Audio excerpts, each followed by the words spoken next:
Screen सही show हो रही है वहाँ पे? हाँ जी, अस्सलाम वालेकुम। ऑनलाइन स्टूडेंट्स कंफर्म कर दें, आवाज़ क्लियर आ रही है? विशाल, सना, नरगिस।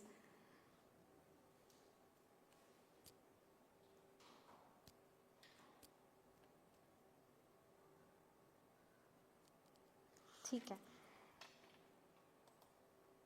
अच्छा जी। ये गौहर के पीछे की लाइट्स बंद कर दो, बहुत ज़्यादा नहीं रोशनी हो रही। ये ख़ास तौर पे इससे मेरे उस पर तो कोई फ़र्क नहीं पड़ रहा या पड़ रहा है। ये तो बहुत बेहतरीन है, इसको तो बंद ही रखना। बहुत ज़्यादा ना। अच्छा जी, तो कल की क्लास में जो टॉपिक्स हमने डिस्कस किए थे उसको थोड़ा सा रिवाइज कर लेते हैं। आज हमारी सेकंड क्लास है PRC 3 की। कोई ऐसा स्टूडेंट तो नहीं है जिसने कल क्लास नहीं ली थी? आज फर्स्ट क्लास है उसकी। कल हमने कुछ इतना ज़्यादा डिस्कस नहीं किया था। सबसे पहले तो मैंने आप लोगों को सिलेबस के हवाले से बताया था कि PRC 3 में जो है उसका सिलेबस क्या है। उसकी 2 बुक्स हैं, एक इकोनॉमिक्स पोर्शन की, एक बिज़नेस पोर्शन की। बिज़नेस के अंदर 8 चैप्टर्स हैं, इकोनॉमिक्स के अंदर 12 चैप्टर्स हैं। हमने इकोनॉमिक्स पोर्शन अपना कल स्टार्ट किया था और हमने फर्स्ट चैप्टर से स्टार्ट किया था। फर्स्ट चैप्टर है हमारा nature and scope of economics, और इसके अंदर हम इकोनॉमिक्स की एक तरह से मीनिंग समझ रहे थे और हमने उसके लिए कुछ डेफिनेशंस डिस्कस करी थी डिफरेंट इकोनॉमिस्ट की, जिनमें हमने सबसे पहले एडम स्मिथ की डेफिनेशन पे बात करी थी। एडम स्मिथ जो हैं वो फादर और फाउंडर ऑफ इकोनॉमिक्स हैं और according to Adam Smith economics क्या है, एक साइंस ऑफ वेल्थ है, ठीक है ना। और स्मिथ ने ये बात क्यों करी थी? क्योंकि स्मिथ ये समझते थे कि अगर किसी भी नेशन को वेल्दियर बनना है, पावरफुल बनना है, तो उसको जो है अपनी वेल्थ पे काम करना पड़ेगा, वेल्थ जनरेशन करनी होगी। और यहाँ स्मिथ का वेल्थ से मतलब मनी नहीं था, यहाँ स्मिथ का वेल्थ से मतलब था टोटल गुड्स एंड सर्विसेज जो कि इकोनॉमी के अंदर प्रोड्यूस हो रहे होते हैं। और 4 मेन पिलर्स पे स्मिथ ने जो है इस की फाउंडेशन रखी थी इकोनॉमिक्स की, जिसमें सबसे पहला पिलर कौन सा पढ़ा था भाई हमने? Production of wealth. Production of wealth से क्या मतलब था? गुड्स एंड सर्विसेज की प्रोडक्शन। हमने बात करी थी कि किसी भी चीज़ को प्रोड्यूस करने के लिए आपको 4 फैक्टर्स ऑफ प्रोडक्शन चाहिए होते हैं। कौन कौन से? लैंड, लेबर, कैपिटल, एंटरप्रेन्योर, ठीक है ना। इन 4 फैक्टर्स ऑफ प्रोडक्शन की मदद से कोई भी चीज़ प्रोड्यूस होती है। जब किसी चीज़ की प्रोडक्शन होती है तो जाहिर है उसकी एक्सचेंज होता है इकोनॉमी में, एक इकोनॉमिक एजेंट से दूसरे इकोनॉमिक एजेंट में वो चीज़ जो है वो एक्सचेंज होती है। तीसरा, किसी भी चीज़ की प्रोडक्शन के नतीजे में डिस्ट्रीब्यूशन होती है वेल्थ की। डिस्ट्रीब्यूशन किसे कहते हैं? कि जब कोई भी फैक्टर किसी भी चीज़ को प्रोड्यूस कर रहा होता है, उसमें हेल्प करता है, तो उसको उसके बदले उसका रिवॉर्ड मिलता है। जैसे कि लैंड का रिवॉर्ड रेंट पड़ा था, लेबर का रिवॉर्ड हमने वेजेस पढ़ी थी, कैपिटल का रिवॉर्ड इंटरेस्ट होता है और एंटरप्रेन्योर का रिवॉर्ड प्रॉफिट होता है। तो किसी भी चीज़ के प्रोड्यूस होने के नतीजे में इनकम जनरेट हुई और फिर अल्टीमेटली वो इनकम क्या हो गई? स्पेंड हो गई, कंज्यूम हो गई, ठीक है ना। तो हमने कहा था कि ये वो 4 पिलर्स हैं जिन पे कोई भी इकोनॉमी बेस कर रही होती है, और ये 4 पिलर जितने स्ट्रांग होंगे किसी भी इकोनॉमी के, उतना वो इकोनॉमी जो है वो ग्रो करेगी, क्योंकि जितनी ज़्यादा प्रोडक्शन उतनी ज़्यादा इनकम जनरेट होगी, और जितनी ज़्यादा इनकम जनरेट होगी लोग उतना ज़्यादा कंजम्पशन करेंगे और लोगों का लिविंग स्टैंडर्ड इंप्रूव होगा, ठीक है ना। उसके बाद हमने बात करी कि भाई स्मिथ ने जो ये डेफिनेशन दी थी इस पर इनको काफ़ी क्रिटिसिज्म फेस करना पड़ा था, क्योंकि उन्होंने एक ऐसे इंसान का व्यू दिया था इस बुक में जो कि आप कह लें कि सेल्फिश है, ठीक है ना। जो क्या सोचता है? सिर्फ अपने बारे में सोचता है, अपना सेल्फ इंटरेस्ट देखकर चल रहा है कि अपने आप को कैसे अपनी वेलबींग पे काम करना है, अपनी वेलबींग बढ़ानी है, अपना फ़ायदा, ठीक है ना, मुफाद परस्त जिसे हम कहते हैं। तो और ऐसा इंसान का व्यू देने के पीछे क्या मकसद था? वो ये था कि भाई अगर हर कोई अपना सेल्फ इंटरेस्ट मैक्सिमाइज करेगा, हर कोई अपनी जो चीज़ उसको पसंद है वो कंज्यूम करेगा, तो ओवरऑल जब हर किसी का सेल्फ इंटरेस्ट मैक्सिमाइज होगा तो पूरी इकोनॉमी की वेलफेयर मैक्सिमाइज हो जाएगी। ये एक व्यू था स्मिथ का। लेकिन उनको क्रिटिसाइज किया गया इस बेस पर कि भाई आपने वेलफेयर की बात नहीं करी, और ये ज़रूरी नहीं है कि एक बंदा जो अपनी वेल्थ पे काम कर रहा है उससे किसी और का नुकसान ना हो। सम टाइम ऐसी बहुत सारी एक्टिविटीज़ होती हैं जो आपके लिए तो फ़ायदेमंद साबित होती हैं, आपके लिए तो आपको तो वेल्दी कर रही होती हैं, लेकिन वो किसी दूसरे को नुकसान पहुंचा रही होती हैं। तो हमने, क्योंकि स्मिथ ने वेलफेयर पे कोई फोकस नहीं करा, और इकोनॉमिक्स विदाउट वेलफेयर बिल्कुल इनकम्प्लीट है। यानी हम ये कहते हैं कि जो इकोनॉमिक्स सीखता है उसका बेसिक ऑब्जेक्टिव क्या है कि उसको अपनी सराउंडिंग को बेहतर बनाना है, उसको सिर्फ अपने आप को बेहतर नहीं बनाना, उसको अपनी सराउंडिंग को बेहतर बनाना है। सराउंडिंग को बेहतर बनाने की बात जब भी आती है जब आप वेलफेयर के बारे में सोचते हैं, दूसरों के बारे में सोच रहे हैं, ठीक है ना, अपनी इकोनॉमी, अपनी सोसाइटी के बारे में सोच रहे हैं। तो यहाँ पे ये क्रिटिसिज्म जो है वो स्मिथ पे किया गया था। और उसके बाद जो है हमने एक सेकंड इकोनॉमिस्ट की डेफिनेशन पढ़ी, एल्फ्रेड मार्शल, जिन्होंने 1890 में अपनी बुक लिखी थी। न्यू क्लासिकल स्कूल से ये बिलोंग करते हैं और इन्होंने इकोनॉमिक्स की डायमेंशन चेंज करी थी। इन्होंने सबसे पहले तो ये बात करी थी कि इकोनॉमिक्स एक ऐसी स्टडी है जिसमें हम मैन काइंड को पढ़ते हैं, इंसान के बारे में पढ़ते हैं, और इंसान के कौन से एस्पेक्ट को पढ़ते हैं कि वो कैसे चीज़ों को हासिल करता है और उन चीज़ों को इस्तेमाल करता है अपनी वेल बीइंग के लिए। यानी वही वाली बात जो मैंने कल आपसे डिस्कस करी कि हम यहाँ पे सिर्फ वेल्थ को वेल्थ के लिए स्टडी नहीं कर रहे हैं, बल्कि उसके यूज़ को पढ़ रहे हैं कि वेल्थ को कैसे यूज़ करना है कि सोसाइटी का फ़ायदा हो सके, ठीक है ना। तो वेल्थ कहीं ना कहीं ज़रूर है, पर आपने जो फोकस है वो वेल्थ से वेलफेयर पे शिफ्ट कर दिया है। इसके अलावा और कोई इसमें ऐसी बात नहीं है जो कि समझने वाली हो। तीसरा हमने कहा मोस्ट एक्सेप्टेबल डेफिनेशन अब तक की जो है रॉबिन की कहलाती है, और इनकी डेफिनेशन ये थी कि इन्होंने कहा था कि इकोनॉमिक्स जो है, वालेकुम अस्सलाम, एक ऐसी साइंस है जिसमें हम ह्यूमन बिहेवियर को स्टडी करते हैं, और ह्यूमन बिहेवियर के कौन से एस्पेक्ट को पढ़ते हैं कि ह्यूमन वांट्स जो हैं वो क्या हैं, अनलिमिटेड हैं, बट उन वांट्स को पूरा करने के लिए जो रिसोर्सेज चाहिए वो क्या हैं, लिमिटेड रिसोर्सेज हैं, और उन लिमिटेड रिसोर्सेज के यूजेस क्या हैं, ऑल्टरनेटिव, बहुत सारे यूजेस हैं। तो हमें डिसाइड करना पड़ता है कि हमें अपने इस रिसोर्स को कहाँ एलोकेट करना है कि हम उससे ज़्यादा फ़ायदा उठा सकें। तो ये हमारी कल तक की डिस्कशन थी। कोशिश हमारी यही रहेगी हमेशा कि जब भी क्लास स्टार्ट हो तो तकरीबन 10 to 15 मिनट्स प्रीवियस क्लास के रिवीजन में जाएं, और यही कोशिश आपकी भी होनी चाहिए। कितना अच्छा हो कि आप भी ये 10 से 15 मिनट जो है वो हर क्लास से पहले लाजमी दें प्रीवियस क्लास को, ताकि अगर कोई क्वेरीज हैं, कोई जहन में कोई भी बात आ रही है, कहीं भी कोई पॉइंट जहन में उठ रहा है कि ये चीज़ ऐसी, ये वाली बात समझ में नहीं है, तो उसको आप एक जगह नोट डाउन कर लें, ताकि जैसे ही हमारी क्लास स्टार्ट हो आप फ़ौरन से पूछने कि मिस ये वाली कल की बात हमें समझ में नहीं आई थी, वो वहीं क्लियर हो जाएगी। याद रखिएगा, इकोनॉमिक्स में अगर आप अपनी कन्फ्यूजन्स को टाइमली जो है वो नहीं क्लियर करेंगे तो ये इतनी बड़ी कन्फ्यूजन्स बन जाएंगी आपकी कि आपको चीज़ें समझ में आना बंद हो जाएंगी। अच्छा जी, अब ये बहुत एक बिल्कुल बेसिक से कॉन्सेप्ट्स आ रहे हैं। नेचर ऑफ इकोनॉमिक्स क्या है? नेचर के अंदर वो सवाल हमारा ये है कि क्या इकोनॉमिक्स साइंस है या आर्ट है? जो हम सब्जेक्ट्स को कैटेगराइज करते हैं ना कि फला सब्जेक्ट साइंस में आता है, फला आर्ट में आता है, तो कह रहे हैं कि इस बात का जवाब देने से पहले तो हमें ये पता होना चाहिए कि साइंस की क्या डेफिनेशन है, साइंस होती क्या है, कहते किसे हैं साइंस को, और आर्ट किसे कहते हैं। तो पहले तो ये दो डेफिनेशंस लिखी हुई हैं, देन वी विल डिसाइड कि इकोनॉमिक्स को किस कैटेगरी में डालना है। तो साइंस की डेफिनेशन आप लोगों के सामने लिखी हुई है कि science is a systematic study of knowledge and facts which develops the correlation between cause and effect. क्या कह रहे हैं? कह रहे हैं कि भाई साइंस जो है उसमें हम क्या पढ़ रहे होते हैं, फैक्ट्स को स्टडी कर रहे होते हैं, ठीक है ना। यानी जो चीज़ हमें दिख रही है हम वही पढ़ रहे हैं, ठीक है ना। वो मेडिकल साइंस की आप बात कर लें, ठीक है, या आप जो है आप फिजिक्स भी एक साइंस की ही कैटेगरी है ना, उसमें जो भी आप पढ़ रहे हैं, भाई अब न्यूटन लॉ है, जितने भी लॉज वगैरह हैं वो क्या है, आप मतलब फैक्ट है, ठीक है। कोई चीज़ बनाई नहीं गई है, फैक्ट है, ऑब्जर्वेशन के थ्रू एक फैक्ट डेवलप हुआ है, ठीक है ना। और वो फैक्ट क्या बता रहा है आपको, कॉज एंड इफेक्ट रिलेशन बता रहा है।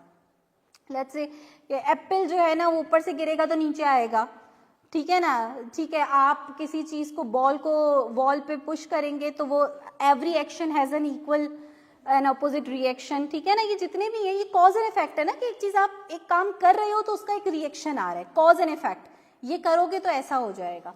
तो साइंस में हमने पढ़ा कि भाई साइंस पहले तो एक ऑब्जर्वेशन के थ्रू एक कोई फैक्ट आपके सामने आता है, उसके बेस पर आप एक थ्योरी डेवलप करते हैं, और वो थ्योरी क्या बता रही होती है, कॉज एंड इफेक्ट रिलेशन बता रही होती है, ये साइंस है, ठीक है जी।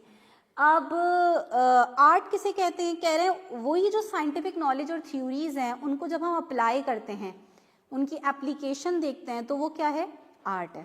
फॉर एग्जाम्पल आपकी बुक में एक एग्जाम्पल लिखी हुई है कि एक बंदा जो है गाड़ी चलाना सीख रहा है, ठीक है ना, तो वो पहले मैनुअल पढ़ रहा है, थ्योरी पढ़ रहा है, ठीक है भाई गाड़ी कैसे चलाते हैं। थ्योरी पढ़ना बिल्कुल अलग है, वो एक साइंस है, क्या आप उसकी साइंस देख रहे हैं कि भाई क्या साइंस है गाड़ी चलाने में, क्या साइंस है भाई, पहले बैठना है, ये करना है, क्लच दबाना है, गियर लगाना है, हैंड ब्रेक नीचे करना है, ये सारा पढ़ रहे हैं, मैनुअल पढ़ रहे हैं, ठीक है ना। लेकिन जब आप गाड़ी चलाएंगे तो वो क्या है, उस थ्योरी की एप्लीकेशन, ठीक है ना। तो थ्योरी तक साइंस है और थ्योरी को जब आप अप्लाई करते हैं तो वो एप्लीकेशन है। अब जरा सोचते हैं कि इकोनॉमिक्स किस कैटेगरी में डलेगी।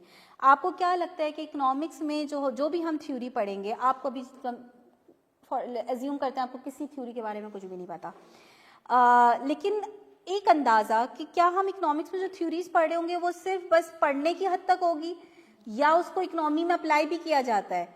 बिल्कुल अप्लाई किया जाता है, उसकी एप्लीकेशन होती है। जो पॉलिसी मेकर्स बैठे हुए हैं, वो जो पॉलिसी लगा रहे हैं, उनको नहीं पता कि इस पॉलिसी का क्या इम्पैक्ट आएगा, सब कुछ उन्हें पता है। इकोनॉमिक्स आपको सब बताएगी फला पॉलिसी का ये फैक्ट आता है, फला पॉलिसी से ये हो जाता है। तो बेसिकली ये सिर्फ थ्योरीज नहीं है, इन थ्योरीज की एप्लीकेशन भी हम कर रहे होते हैं, अप्लाई भी करते हैं उन थ्योरीज को, ठीक है ना। इसका मतलब ये हुआ कि इसमें तो दोनों एस्पेक्ट मिल रहे हैं।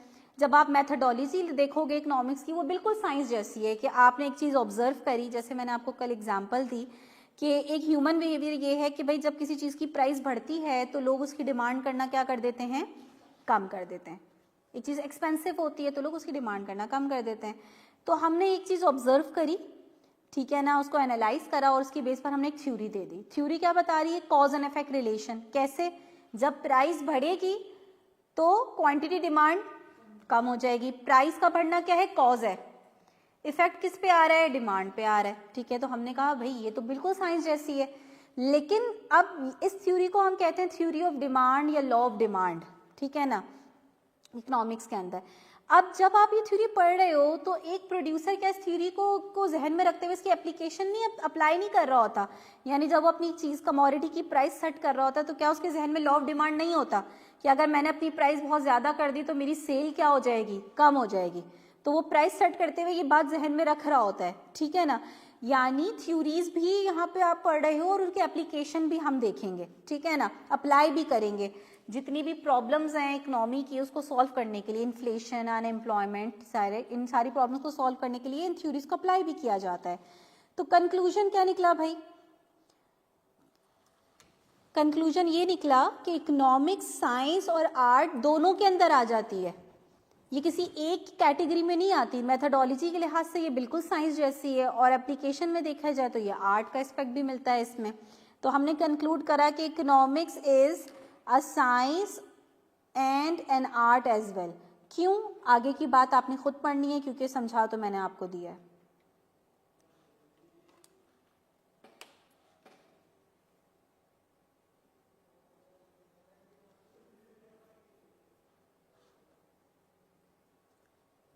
ऑनलाइन स्टूडेंट्स में से किसी का कोई क्वेश्चन है तो पूछिएगा, और कोशिश कीजिएगा जो ऑनलाइन स्टूडेंट्स क्लास ले रहे हैं वो जितना इंटरेक्ट करें उतना अच्छा है। यानी अगर आपको समझ में आ रहा है तो आपने क्लियर का मैसेज कर देना है ताकि मुझे पता चलता रहे कि आप लोग जो है ना अटेंटिव हैं, कोई दूसरे काम नहीं कर रहे हैं, आप लोग क्लास ले रहे हैं बैठ के, क्योंकि आप लोग नज़र तो आ नहीं रहे होते हैं। तो इसलिए जितना इंटरेक्शन रहता है उतना अच्छा जो है ना एक सेशन हमारा रहेगा। हाँ जी, बात समझ में आई, कोई मुश्किल बात तो नहीं लिखी हुई है यहाँ पे। चलें आगे बढ़ते हैं। अब नेचर ऑफ इकोनॉमिक्स के अंदर इन्होंने एक और क्वेश्चन भी किया है, कह रहे हैं कि ठीक है हमने कहा कि इकोनॉमिक्स साइंस भी है और आर्ट भी है, तो साइंस दो तरह की होती है, एक को हम कहते हैं पॉजिटिव साइंस और दूसरे को हम कहते हैं नॉर्मेटिव साइंस। तो क्या इकोनॉमिक्स पॉजिटिव साइंस है या नॉर्मेटिव साइंस है? अब अगेन बहुत कम स्टूडेंट्स को ये बात पता होगी कि पॉजिटिव साइंस किसे कहते हैं, नॉर्मेटिव साइंस किसे कहते हैं। तो पहले हमने क्या लिखा है, इसकी डेफिनेशन लिखी है कि पॉजिटिव और नॉर्मेटिव होता क्या है, देन हम डिसाइड करेंगे कि इकोनॉमिक्स को किस में डालना है। तो पॉजिटिव साइंस के हवाले से क्या लिखा हुआ है, देखें बहुत ही सिंपल सी बात कह रहे हैं, positive science discuss what is. इसका क्या मतलब हुआ, हाँ व्हाट इज, यानी इसका मतलब ये हुआ कि जितनी भी क्वेश्चंस व्हाट इज से स्टार्ट होते हैं, यानी बिल्कुल सिंपल, हम एक बच्चे से पूछते हैं व्हाट इज योर नेम, हम उसको ये क्वेश्चन याद करवा रहे हैं, ठीक है, व्हाट इज योर नेम, तो वो आपका नाम तो नहीं बताएगा, किसी और का नाम तो नहीं बताएगा, उसको अपना नाम बताना है, ठीक है ना। और वो जो व्हाट इज क्वेश्चन के जो जवाब होते हैं वो फैक्ट पे बेस कर रहे होते हैं, यानी वो फैक्ट है, ठीक है ना, उसको प्रूव करने की जरूरत नहीं है, वो ऑलरेडी प्रूवन फैक्ट है। फॉर एग्जाम्पल मैं आपसे पूछूं कि भाई व्हाट इज द, जैसे इसमें लिखा हुआ है what is the population of Pakistan, what is the poverty rate of Pakistan, इस तरह के क्वेश्चन मैं आपसे पूछूं what is the literacy rate of Pakistan, तो आप अपना ओपिनियन नहीं देंगे इस सवाल पे। आपको अगर डाटा पता होगा, फैक्ट पता होंगे, तो आप वो फैक्ट बताएंगे कि भाई पाकिस्तान में लिटरेसी रेट जो है वो 60% है, लेट्स से। अब आपने जो ये 60% कोट किया है, ये कोई आपका ओपिनियन नहीं है, आपने फैक्ट बताया है कि डाटा ये बात कहता है कि भाई 60% लिटरेसी रेट है पाकिस्तान का, ठीक है ना। तो बेसिकली व्हाट इज क्वेश्चंस के जो जवाब आते हैं वो फैक्ट बेस होते हैं, वो फैक्चुअल क्वेश्चंस हैं ये, ठीक है ना, ये फैक्चुअल क्वेश्चंस इसमें आ जाते हैं सारे। जबकि नॉर्मेटिव साइंस क्या है, व्हाट ऑट टू बी, कैसा होना चाहिए। एक तो है ना ऐसा है, लेकिन होना कैसा चाहिए आइडियली, वो एक बंदे का, हर किसी का अपना ओपिनियन होता है। फॉर एग्जाम्पल हमने कहा कि भाई पाकिस्तान पॉपुलेशन के लिहाज से 5वें नंबर पे आता है पूरी दुनिया में, 5th largest populated country in the world. अब अगर आप किसी से ये बात बोलेंगे तो उसको पता है कि आप डाटा की बेस पर ये बात बोल रहे हैं, डाटा इस बात को प्रूव कर रहा है, ये ऑलरेडी प्रूवन फैक्ट है, इससे कोई डिनाई नहीं कर सकता। लेकिन सेकंड क्वेश्चन ये कि क्या इतनी पॉपुलेशन होना सही है या गलत है, ठीक है ना, ये एक डिबेटेबल कॉन्सेप्ट है, इस पे बहुत सारी डिबेट्स हो सकती हैं, हर किसी का अपना ओपिनियन हो सकता है, कोई इस बात को प्रूव करने के में लगा रह सकता है कि भाई इतनी पॉपुलेशन, क्योंकि हमारी पॉपुलेशन यंग पॉपुलेशन पे बेस कर रही है, यूथ हमारे ज़्यादा है, ये बहुत अच्छा है किसी भी इकोनॉमी के लिए, ठीक है ना। आपको पता है बाहर की कंट्रीज़ में जो है वो बाकायदा इस पे जो है कुछ अमाउंट दी जा रही होती है, ठीक है, वो पॉपुलेशन बढ़ाने की, कोई हम क्या कर रहे हैं, अपनी इस पॉपुलेशन को डिग्रेड कर रहे हैं। अब किसी का ओपिनियन हो सकता है नहीं इतनी पॉपुलेशन होना अच्छा नहीं है, इसका ये मसले, पॉवर्टी बढ़ जाती है, फलाना ढिमकाना, ठीक है ना। तो ये क्या है, ये एक डिबेटेबल कॉन्सेप्ट है, और आप किसी एक के ओपिनियन को डिनाई नहीं कर सकते। ओपिनियन फैक्ट थोड़ी है ना, ओपिनियन तो एक ओपिनियन है जो हर किसी का डिफरेंट हो सकता है। तो बेसिकली पॉजिटिव साइंस वो स्टेटमेंट्स हैं, वो फैक्चुअल क्वेश्चंस हैं जो कि प्रूवन हैं, ऑलरेडी टेस्टेड हैं, जो डाटा बता रहा है, वो फैक्ट्स में बात कर रहे हैं हम। नॉर्मेटिव क्या है, एक बंदे का ओपिनियन कि ये चीज़ कैसी होनी चाहिए, ठीक है ना, what ought to be, what should be. जैसे कि एक स्टेटमेंट यहाँ पे लिखी हुई कि free education should be given to poor, ये क्या है, फैक्ट है, ये फैक्ट है, free education should be given to poor. ये एक बंदे ने क्या दिया है, अपना ओपिनियन दिया है, ठीक है ना। तो ये डिफरेंस है पॉजिटिव और नॉर्मेटिव साइंस में। अब अगेन इकोनॉमिक्स पे बात कर लेते हैं। इकोनॉमिक्स में आप फैक्ट भी पढ़ रहे हैं, भाई पहले तो प्रॉब्लम पता होगी ना, प्रॉब्लम क्या है, पाकिस्तान में इतनी इलिटरेसी है, ये फैक्ट है, ये आपको प्रॉब्लम पता चला। अब इस इलिटरेसी रेट को कम करने के लिए, लिटरेसी रेट को बढ़ाने के लिए क्या स्टेप्स लेने चाहिए, ये हर किसी का अपना ओपिनियन हो सकता है। ये किस में आ जाएगा, नॉर्मेटिव के अंदर आ जाएगा, ठीक है ना। तो अगेन हमारा इसमें भी यही रिजल्ट निकलता है कि पॉजिटिव और नॉर्मेटिव जो है इकोनॉमिक्स दोनों के अंदर फॉल करती है। इकोनॉमिक्स में पॉजिटिव साइंस का भी एस्पेक्ट मिलेगा और नॉर्मेटिव साइंस का भी मिलेगा, ठीक है ना। एग्जाम्पल नीचे लिखी भी है, दोनों स्टेटमेंट पढ़ के आप लोगों को पता चल रहा होगा कि कौन सी पॉजिटिव स्टेटमेंट और कौन सी नॉर्मेटिव। एनी क्वेश्चन, कोई भी किसी भी तरह की कंफ्यूजन है प्लीज पूछ लें, वरना आगे बढ़ते हैं। शाजिल, सना, विशाल, नायाब, नरगिस, अच्छा ये जो भाई या बहन हमारे रियलमी के उससे आए हुए हैं, ये प्लीज़ आप अपने नाम से आ जाएं। एंटर होते वो पूछता है आपसे, अपना नाम से एंटर हुआ करें। चले जी आगे बढ़ते हैं। हाँ भाई, ब्रांचेस ऑफ इकोनॉमिक्स हम कोशिश करेंगे कि आज जितना हो सके जो बेसिक कॉन्सेप्ट है उनको कवर कर लें, ठीक है ना, ताकि फिर हम जो है ना मैं नॉर्मली मेरा तरीका यही है और इस दफ़ा भी मैं यही करूँगी कि मैं चैप्टर 1 को कंप्लीट नॉर्मली नहीं पढ़ाती। चैप्टर 1 को मैं हाफ पढ़ा के चैप्टर 2 पे आ जाती हूँ। उसके कुछ रीज़न्स हैं। ठीक है ना। कुछ ऐसे ग्राफ वह रहे हैं जो अभी चैप्टर 1 में आपके पास डायरेक्ट जब आ जाएंगे तो वो थोड़ा सा आप लोगों के लिए मुश्किल होगा, इसलिए तो चैप्टर 1 हम 19 स्लाइड तक करके चैप्टर 2 पे आ जाएंगे, फिर चैप्टर 1 के रिमेनिंग कॉन्सेप्ट हम बाद में करेंगे, ठीक है, माइक्रो के एंड में। अच्छा, ब्रांचेस ऑफ इकोनॉमिक्स, इकोनॉमिक्स की वैसे तो बहुत सारी ब्रांचेस हैं। जब अब इकोनॉमिक्स में स्पेशलाइजेशन की जाती है तो आपको इकोनॉमिक्स में बहुत सारी मिल रही होती हैं, mathematical economics, international economics, development economics, बहुत सारी हैं। लेकिन इकोनॉमिक्स को हम 2 मेजर ब्रांचेस में डिवाइड करते हैं। ये कोई भी स्टूडेंट जो इकोनॉमिक्स को किसी भी लेवल पे पढ़ रहा होता है, बीबीए लेवल पे पढ़ रहा है, एमबीए पे पढ़ रहा है, कहीं भी इकोनॉमिक्स अब एक ऐसा सब्जेक्ट बन गया है जो मेडिकल के बच्चों को भी पढ़ाया जा रहा है। मेडिकल की फील्ड में भी जनरल सब्जेक्ट के तौर पे इकोनॉमिक्स को रख दिया गया है, उसकी इंपॉर्टेंस को देखते हुए। तो इकोनॉमिक्स को हम 2 मेन ब्रांचेस में डिवाइड करते हैं, ठीक है ना। और एक ब्रांच को हम क्या कहते हैं, माइक्रो इकोनॉमिक्स, और दूसरे को हम कहते हैं मैक्रो इकोनॉमिक्स। मेरा ख्याल में नाम से भी माइक्रो टर्म समझ में आ रही होती है। माइक्रो मतलब स्मॉल, ठीक है ना। तो माइक्रो टर्म एक ग्रीक वर्ड से डिराइव हुई है जिसका मतलब है स्मॉल, और मैक्रो टर्म जो है उसका मतलब है लार्ज, एग्रीगेट, ठीक है ना। आसानी के लिए हम कहते हैं कि भाई आप इस तरह से याद रख सकते हैं कि माइक्रो के अंदर,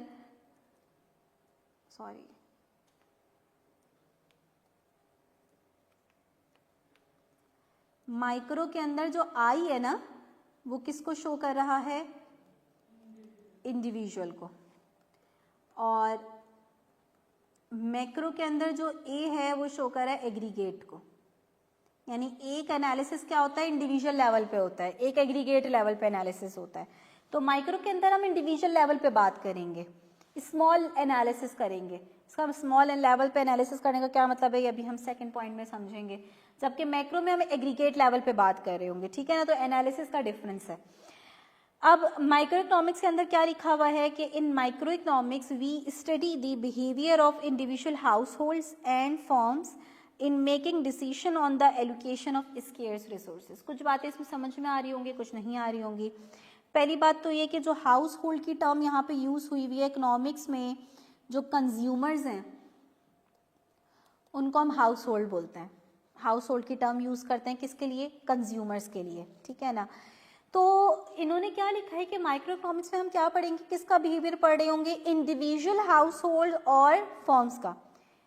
इंडिविजुअल लेवल पे पढ़ रहे हैं, यानी सारी फर्म्स या सारे हाउस होल्ड्स की बात नहीं कर रहे, एक कंज्यूमर का बिहेवियर, और एक कंज्यूमर को हम कह रहे हैं कि वो रिप्रेजेंटेटिव है सारे कंज्यूमर्स का। यानी जो एक कंज्यूमर का बिहेवियर है वो तकरीबन सारे कंज्यूमर का बिहेवियर है, ये हमारी अजम्पशन है। तो इस अजम्पशन के साथ हम एक कंज्यूमर, एक फर्म के बारे में बात कर रहे हैं इंडिविजुअल लेवल पे। अच्छा, माइक्रो एनालिसिस ये भी है, अगर आप एक इंडस्ट्री की बात कर रहे हैं वो भी माइक्रो में आ जाएगा। यानी पाकिस्तान में लेट्स से 50 इंडस्ट्रीज हैं, उन 50 इंडस्ट्रीज में से अगर आप एक इंडस्ट्री को, टेक्सटाइल इंडस्ट्री को डिस्कस कर रहे हैं तो स्पेसिफिक हो गए ना आप, ठीक है, तो वो भी किस में आ जाएगा, माइक्रो में आ जाएगा। तो बेसिकली वैसे देखा जाए तो ये डिपेंड करता है कि आपका एनालिसिस किस लेवल पर है। फॉर एग्जाम्पल मैं इस क्लास को देख रही हूँ तो ये क्लास मेरे लिए मैक्रो हो गई और इस क्लास का एक स्टूडेंट मेरे लिए माइक्रो लेवल आगे हो गया। अगर मैं इस पूरे इंस्टीट्यूट को देख रही होंगी तो ये मेरा इंस्टीट्यूट मैक्रो लेवल का हो गया और फिर उसमें एक क्लास माइक्रो हो गई। तो वो डिपेंड करता है कि एनालिसिस कितना किस लेवल पर हो रहा है। लेकिन नॉर्मली माइक्रो इकोनॉमिक्स में आप देखोगे कि हम स्टडी करेंगे कि एक कंज्यूमर उसका क्या बिहेवियर होता है, एक फर्म का क्या बिहेवियर होता है। और बिहेवियर की जब बात करें तो वो मेन बात बिहेवियर की, हम कौन से बिहेवियर पढ़ रहे हैं, जो रॉबिन्स ने भी बताया कि कैसे वो अपने लिमिटेड रिसोर्सेज को एलोकेट कर रहे होते हैं। भाई कंज्यूमर के पास भी स्केर्स रिसोर्स का प्रॉब्लम है ना, कि उसकी इनकम क्या है, लिमिटेड है, उसकी वांट्स अनलिमिटेड हैं, उस लिमिटेड इनकम को कैसे एलोकेट करना है। फर्म्स को क्या प्रॉब्लम है, एक फर्म चाहती है कि भाई उसको प्रॉफिट ज़्यादा से ज़्यादा हो। उसका एक तरीका ये है कि आप बहुत सारी चीज़ें प्रोड्यूस करें, ठीक है ना, बहुत सारे बिजनेसेस करें, लेकिन हर चीज़ को प्रोड्यूस करने के लिए कुछ रिसोर्सेज चाहिए आपको। वो रिसोर्सेज क्या हैं, लिमिटेड है। तो आपको डिसाइड करना पड़ेगा कि भाई फला चीज़ हम प्रोड्यूस कर सकते हैं, अपना रिसोर्सेज वहाँ लगा सकते हैं, फला जगह नहीं लगा सकते, ठीक है। तो ये एक डिसीजन मेकिंग है जो फर्म्स भी ये फेस कर रही है, कंज्यूमर भी ये फेस कर रहे हैं। ये हम किस में पढ़ेंगे, माइक्रो इकोनॉमिक्स में। मैक्रो में हम क्या किसी कंज्यूमर का बिहेवियर या फर्म का बिहेवियर देखेंगे, नहीं। मैक्रो इकोनॉमिक्स में हम क्या पढ़ रहे होंगे, पूरी इकोनॉमी के बारे में, पूरी इकोनॉमी के बारे में स्टडी करेंगे। तो ये वो बातें हैं जो अभी सिर्फ जनरल लेवल पे बता रही हूँ मैं आपको।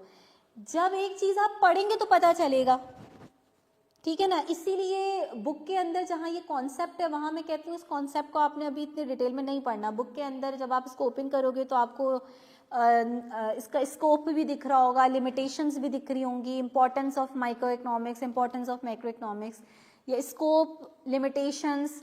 ये बच्चे को जब तक समझ में ही नहीं आ सकता जब तक वो माइक्रो मैक्रो पढ़ नहीं लेता। तो मैं ये कहती हूँ कि ये वो पोर्शन है जो जब आप पूरा कोर्स पढ़ लो तो फिर आप इस पोर्शन को पढ़ोगे तो आपके लिए कुछ मुश्किल नहीं होगा। अभी पढ़ने का मतलब ये कि फालतू का टाइम लगाना एक चीज़ पर जो आपको पता ही नहीं है। अच्छा जी, कुछ टॉपिक्स बस यहाँ पे लिखे हुए हैं, इनको देखकर आगे बढ़ते हैं। कह रहे हैं माइक्रो इकोनॉमिक्स में हम वेरियस इश्यूज डिस्कस करेंगे। कौन कौन से issues? Like commodity pricing. Commodity का मतलब पता है? कोई बताएगा मुझे? कमोडिटी का मतलब क्या होता है? नहीं पता? No idea? हाँ जी, नरगिस, सना, नौरीन। कमोडिटी का मतलब क्या होता है, किसी को पता है? अच्छा, चलें आज आपकी नॉलेज में इजाफा कर देते हैं। कमोडिटी का मतलब बहुत सिंपल है। कमोडिटी का मतलब कोई भी गुड, कोई भी प्रोडक्ट, उसको हम कमोडिटी बोलते हैं। कोई भी गुड जो है, गुड के लिए कमोडिटी की टर्म यूज होती है, ठीक है ना। नहीं, ये ज़रूरी नहीं है ना। आपने इतनी स्ट्रॉन्ग स्टेटमेंट क्यों दे दी भाई? तो कमोडिटी प्राइसिंग यानी किसी भी चीज़ की प्राइस कैसे डिटरमिन होती है। मिसाल के तौर पे मार्केट में जो है ना वो आलू 100 रुपये किलो मिल रहे हैं, अगर, अब मुझे अभी एग्जैक्ट नहीं पता कितने के मिल रहे हैं, तो ये 100 रुपये किसने डिसाइड करे, ठीक है ना। फला गाड़ी जो है वो 50 लाख की मिल रही है मार्केट में, उसकी इस वक्त प्राइस 50 लाख चल रही है। ये 50 लाख किसने डिसाइड करे? ये कैसे डिटरमिन हुए? कौन है जो ये प्राइस डिटरमिन कर रहा है? कोई एक बंदा गवर्नमेंट ने लगाया हुआ जो हर चीज़ की प्राइस डिसाइड कर रहा है? नहीं, जिस चीज़ की जो प्रोड्यूस कर रहा है, जो प्रोडक्ट इटसेल्फ, गाड़ी बनकर खुद डिसाइड करेगी कि मेरी प्राइस 50 लाख होनी चाहिए। यानी आप कॉस्ट की टर्म में बात करिए कि वो गाड़ी इतने की बनी तो वो उस पर डिसाइड, तो जो बनाने वाला अपना प्रॉफिट भी तो रखता है। तुम एक मेहनत, एक रिस्क ले रही हो, एक चीज़ बना रही हो, तो तुम्हें जितनी कॉस्ट पड़ेगी, अगर वो चीज़ तुम्हें 10 रुपये की बन रही है तो तुम 10 रुपये की बेच दोगी? नहीं, क्यों भाई, मैंने इतनी मेहनत करी है, डिसीजन लिया है, मैंने काम शुरू किया है, मैं अपना प्रॉफिट भी तो रखूंगी। तो किसी भी चीज़ की प्राइस कैसे डिटरमिन होती है ये हम माइक्रो में पढ़ेंगे, ठीक है ना। ये माइक्रो का बहुत इंपॉर्टेंट कॉन्सेप्ट है, चैप्टर 2 में ही आएगा। फैक्टर प्राइसिंग, ये फैक्टर प्राइसिंग क्या है? हमने अभी पढ़ा था factor of production. Factor of production किसे कहते हैं? वो चीज़ें जो किसी भी चीज़ को बनाने के लिए यूज होती हैं। 4 फैक्टर्स हमने पढ़े थे। उन फैक्टर की प्राइस कैसे डिसाइड होती है? फॉर एग्जाम्पल रेंट की बात की जाए, कराची और लाहौर का रेंट भी चेंज हो सकता है घरों का। पाकिस्तान और यूएस के अंदर रेंट्स का ज़मीन आसमान का डिफरेंस होगा, ठीक है ना। कुछ फैक्टर्स हैं ना जो कि रेंट को डिसाइड कर रहे हैं। रेंट क्या है? लैंड का रिवॉर्ड, ठीक है ना, फैक्टर प्राइस है ना। इसी तरीके से क्या पाकिस्तान में लेबर की जितनी वेजेस और सैलरीज हैं उस स्पेसिफिक सर्विस की, क्या उतनी यूएसए में भी है? नहीं, यूएसए में सर्विसेज बहुत एक्सपेंसिव है, वहाँ पे लेबर बहुत एक्सपेंसिव है, यानी लेबर की वेजेस ज़्यादा है एज कम्पेयर टू पाकिस्तान, तो यहाँ पे लेबर चीप है। कुछ फैक्टर्स हैं इसके पीछे, ठीक है ना। तो फैक्टर प्राइसिंग मतलब इसमें वो आ गएंगे, वेजेस कैसे डिटरमिन हो रही हैं, कौन डिटरमिन कर रहा है, वेजेस कितनी होंगी, रेंट कितना होगा, कौन से फैक्टर्स हैं जो ये सब डिटरमिन कर रहे हैं। लेकिन माइक्रो इकोनॉमिक्स में हम ये पढ़ते ज़रूर हैं, लेकिन आपके कोर्स में फैक्टर प्राइसिंग का टॉपिक नहीं है। हम कमोडिटी प्राइसिंग को बहुत डिटेल में पढ़ेंगे, बट फैक्टर प्राइसिंग ऐसे नहीं पढ़ रहे होंगे। इसके अलावा इकोनॉमिक वेलफेयर, प्रोडक्शन, कंजम्पशन, ज़ाहिर है जब कंज्यूमर के बारे में पढ़ रहे हैं तो कंजम्पशन को भी पढ़ेंगे, फर्म के बारे में पढ़ रहे हैं तो प्रोडक्शन के हवाले से भी पढ़ेंगे। तो ये कुछ इश्यूज हैं जो कि माइक्रो में डिस्कस होंगे। मैक्रो में आप देख रहे हैं, टॉपिक देखकर ही समझ में आ रहा है कि ये माइक्रो का नहीं हो सकता। नेशनल इनकम, पूरी इकोनॉमी की इनकम की बात हो रही है। एम्प्लॉयमेंट, किसी एक बंदे की एम्प्लॉयमेंट की बात नहीं हो रही, ओवरऑल लेवल पर। इन्फ्लेशन, महंगाई, किसी एक चीज़ के महंगा हो जाने से हम ये नहीं कहते महंगाई हो गई है। जनरल लेवल जब पे प्राइसेस बढ़ती हैं तब हम कहते हैं। नेशनल आउटपुट, गवर्नमेंट पॉलिसीज, ये सारी क्या है, मैक्रो इकोनॉमिक्स के अंदर हम इन सब चीज़ों को डिस्कस करेंगे, ठीक है ना। गवर्नमेंट की तो बात ही हम मैक्रो में कर रहे होंगे, क्योंकि गवर्नमेंट तो कोई भी पॉलिसी अगर गवर्नमेंट लगाती है तो उसका इफेक्ट किस पे आता है, पूरी इकोनॉमी पर। तो इसलिए गवर्नमेंट पॉलिसीज को तो हम पढ़ते ही मैक्रो इकोनॉमिक्स के अंदर है, ठीक है। इसमें सिर्फ बस जो छोटी छोटी बातें आपको समझ में वो इनफ है आपके लिए, क्योंकि अभी आपने माइक्रो भी पढ़ना है और मैक्रो भी पढ़ना है, ठीक है। तो वैसे तो मेरे ख्याल में कोई इतनी मुश्किल बात हमने इसमें करी नहीं, लेकिन अगर कोई बात आपको अभी मुश्किल लगी हो तो वो आगे क्लियर हो जाएगी। ये कोई इतना इम्पोर्टेंट स्लाइड नहीं है, जस्ट मैंने ऐड कर दी कि ये नॉलेज आप लोगों को होनी चाहिए कि what is the difference between need and wants. Sometime हम इनको एक ही जैसा ट्रीट कर रहे होते हैं, तो ये नहीं है, ये डिफरेंट है। नीड्स की क्या डेफिनेशन है, वांट्स की क्या डेफिनेशन है, क्या डिफरेंस है, ज़रा पढ़ लें इसको, बस हम रीड करें, आगे पढ़ेंगे हम फिर।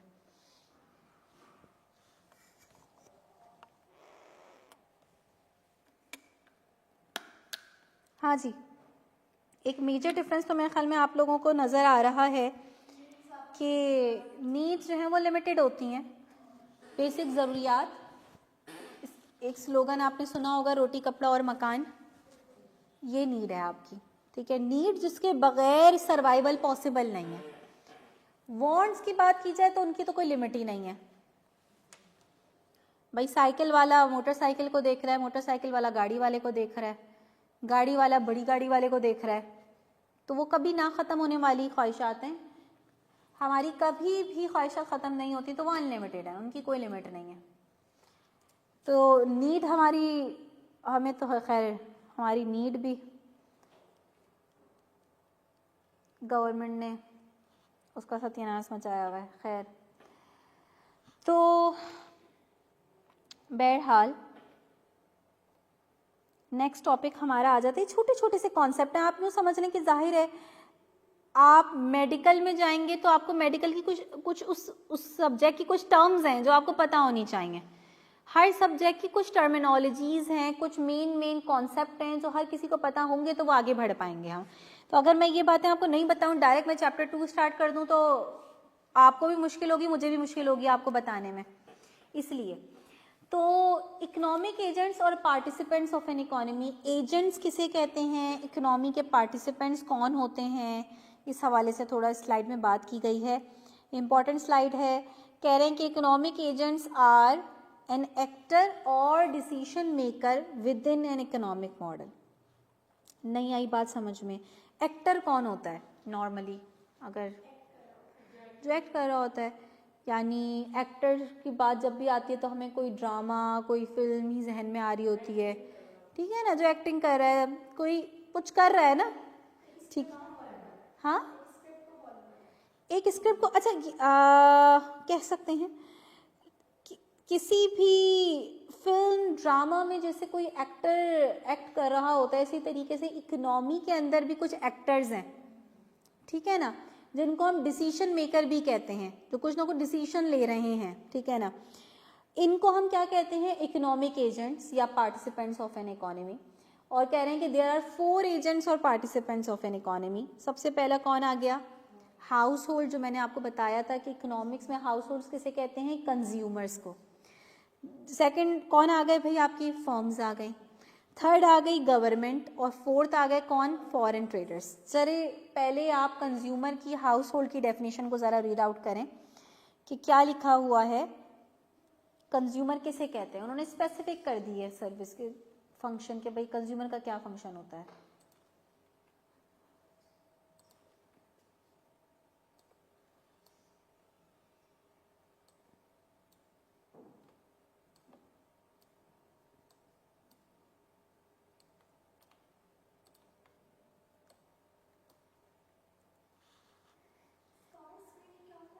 लिमिटेड हमने कल डिस्कस किया था। स्केयर्स या स्कार्स मीन्स लिमिटेड, तो दे एलोकेट स्केर्स इनकम, यानी जो उनके पास लिमिटेड इनकम है, क्योंकि हम कह रहे हैं कि भाई बॉन्ड्स के मुकाबले में इनकम कभी भी अनलिमिटेड नहीं होती, लिमिटेड ही होगी। तो वो कैसे अपने लिमिटेड इनकम को डिफरेंट गुड्स एंड सर्विसेज में एलोकेट करते हैं टू सेटिस्फाई देयर नीड्स। यही तो डिसीजन मेकिंग है जिस पे हम कल भी बात कर रहे थे कि बजट बनाते हुए आप यही तो देख रहे होते हैं कि भाई यही इनकम है, अब इस इनकम को कैसे कहाँ कहाँ लगाना है, क्या चीज़ें पूरी हो सकती हैं और क्या चीज़ें फ़िलहाल पूरी नहीं हो सकती, फ़िलहाल नहीं करी जा सकती क्योंकि इनकम लिमिटेड है। तो यही डिसीजन मेकिंग है जो कंज्यूमर भी ले रहा है। अच्छा, कंज्यूमर का काम सिर्फ कंजम्पशन करना है? तो यहाँ पे कुछ और भी लिखा हुआ है, एक इम्पॉर्टेंट बात क्या लिखी हुई है, but also providing labour for firms. तो बात यह है कि कंजम्पशन करने के लिए पैसा चाहिए, इनकम चाहिए, तो आप अर्न करोगे तो आपके पास इनकम आएगी। अब वो अर्न आप कैसे कर रहे हो कि आप अपनी सर्विसेज दे रहे हो फर्म्स को, ठीक है, आप फर्म्स में काम कर रहे हैं, लेबर सर्विसेज दे रहे हैं, जिसकी वजह से जब उनको इनकम मिल रही है तो उस इनकम को फिर स्पेंड कर रहे हैं गुड्स एंड सर्विसेज में, ठीक है ना। डिसीजन मेकर क्यों कह रहे हैं उनको, क्योंकि वो ये डिसीजन मेकिंग कर रहे हैं कि कैसे अपनी लिमिटेड इनकम को डिफरेंट गुड्स एंड सर्विसेज में एलोकेट करना है, ठीक है ना। सेकंड कौन आ गई भाई, आपकी फॉर्म्स आ गई। फॉर्म्स के अंदर कोई इतनी ऐसी बात नहीं लिखी, हमें पता है फॉर्म्स किसे कहते हैं, प्रोड्यूसर्स किसे कहते हैं, जो गुड्स एंड सर्विसेज को प्रोड्यूस करते हैं, बनाते हैं, ठीक है ना। The collective group of organisations producing goods and services in an economy. अच्छा, ये क्या डिसीजन मेकिंग कर रहे हैं, जैसे मैंने अभी बात करी कि डिफरेंट प्रोडक्ट्स के अंदर अपने रिसोर्सेज को, फैक्टर्स ऑफ प्रोडक्शन को एलोकेट करना। आप बोल रहे हैं कि यार मैं कोई बिजनेस करना चाहती हूँ। अच्छा, मेरा एक तो ड्रीम ये है कि मैं कोई अपना ना क्लोथिंग ब्रांड खोलूँ, और दूसरा ड्रीम मेरा क्या है कि मैं कोई छोटा सा फास्ट फूड कोई रेस्टोरेंट वगैरह भी खोलूँ। प्रॉब्लम क्या है, चाहूँगी तो मैं ये कि दोनों कर लूँ, दोनों में प्रॉफिट हो, ठीक है ना, जितना ज़्यादा प्रॉफिट उतना अच्छा। लेकिन प्रॉब्लम ये है कि मेरे पास जो रिसोर्सेज हैं वो इतने नहीं है कि दोनों काम कर सकूँ। तो मुझे डिसाइड करना पड़ेगा दोनों में से किसी एक का, कि कौन सा, इन दोनों में से कौन सा काम करूं जिसमें मुझे ज़्यादा प्रॉफिट हो, क्योंकि दोनों करना पॉसिबल नहीं है, रिसोर्सेज लिमिटेड है, एक कंस्ट्रेन है। तो यही डिसीजन मेकिंग है जो मैं ले रही हूँ कि कैसे अपने फैक्टर्स ऑफ प्रोडक्शन को एलोकेट करना है between different potential products to increase profit, ठीक है ना। ये डिसीजन मेकिंग है जो फर्म्स ले रही हैं। फिर आ गई कौन भाई, आपकी गवर्नमेंट आ गई। गवर्नमेंट का काम क्या है, लोगों की वेलफेयर पे को बढ़ाना, ठीक है ना। और गवर्नमेंट क्या डिसीजन मेकिंग कर रही है कि अपने रिसोर्सेज को, गवर्नमेंट के रिसोर्सेज क्या हैं, नॉर्मली जो टैक्स रेवेन्यू से आ रहे हैं, नॉन टैक्स रेवेन्यू भी है बट मेजर सोर्स टैक्स है। तो इन रिसोर्सेज को कैसे एलोकेट करना है बिटवीन डिफरेंट सोशल नीड्स। कल हम बात कर रहे थे कि भाई डिफरेंट सेक्टर्स हैं, एजुकेशन है, हेल्थ है, इंफ्रास्ट्रक्चर है, डिफेंस है, ठीक है ना। इन डिफरेंट सेक्टर्स पे कैसे एलोकेट करना है, किस पे कितने पैसे लगाने हैं, ठीक है ना। ये गवर्नमेंट की एक डिसीजन मेकिंग कर रही होती है।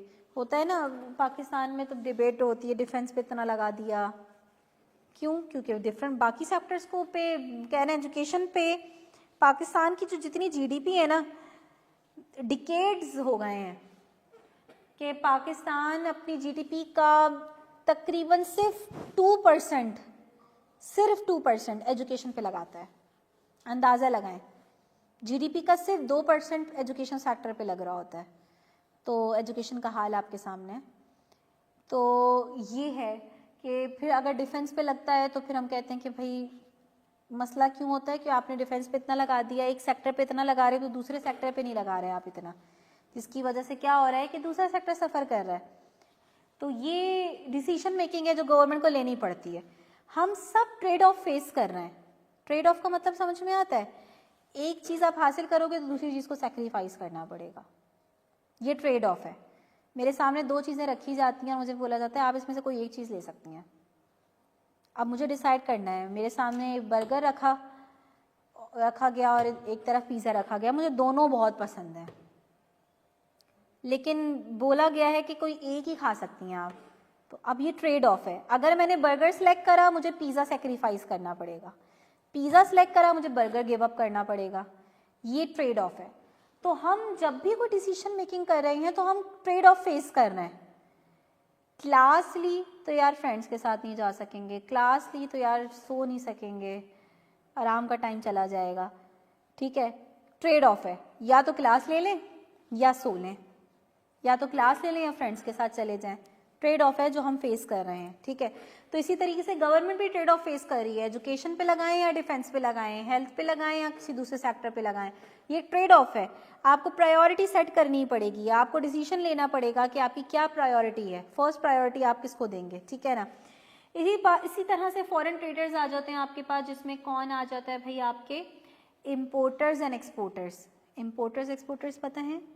इम्पोर्टर्स कौन होते हैं? जो जैसे पाकिस्तान से कोई आप जो है वो बाहर से कोई चीज़ खरीद रहे हैं, ठीक है ना, foreign goods and services by करना और अपने गुड्स एंड सर्विसेज को सेल करना डिफरेंट इकोनॉमी में, वो आपकी एक्सपोर्ट कहलाती है, वो एक्सपोर्टर्स कर रहे होते हैं। नया हाउस होल्ड, सिंपल मैंने बताया कि हाउस होल्ड कंज्यूमर्स को कहते हैं। कंज्यूमर वो होते हैं जो गुड्स एंड सर्विसेज को कंज्यूम करते हैं, ठीक है ना। कंजम्पशन समझ में आता है ना। कंजम्पशन सिर्फ फूड आइटम्स की नहीं होती, वो उनसे उन चीज़ों की नहीं होती जिनको आप खा रहे हैं। कंजम्पशन आपने जाकर कपड़े खरीदे अपने लिए, वो भी कंजम्पशन ही है, आपने स्पेंडिंग ही करी है, ठीक है ना। तो गुड्स एंड सर्विसेज को कंज्यूम करते हैं और अपनी सर्विसेज फॉर्म्स को देते हैं, यानी आप कहीं कंजम्पशन करने के लिए, स्पेंडिंग करने के लिए आपको पैसे चाहिए, तो आप अपनी सर्विसेज देंगे, फॉर्म्स में काम करेंगी, आप वहाँ से इनकम अर्न करेंगी तो ही आप कंजम्पशन कर सकती हैं। तो ये दो फंक्शंस जो हैं वो यहाँ पे कंजम्पशन के अंदर, हाउस होल्ड के अंदर लिखे गए हैं, ठीक है ना। चलें जी,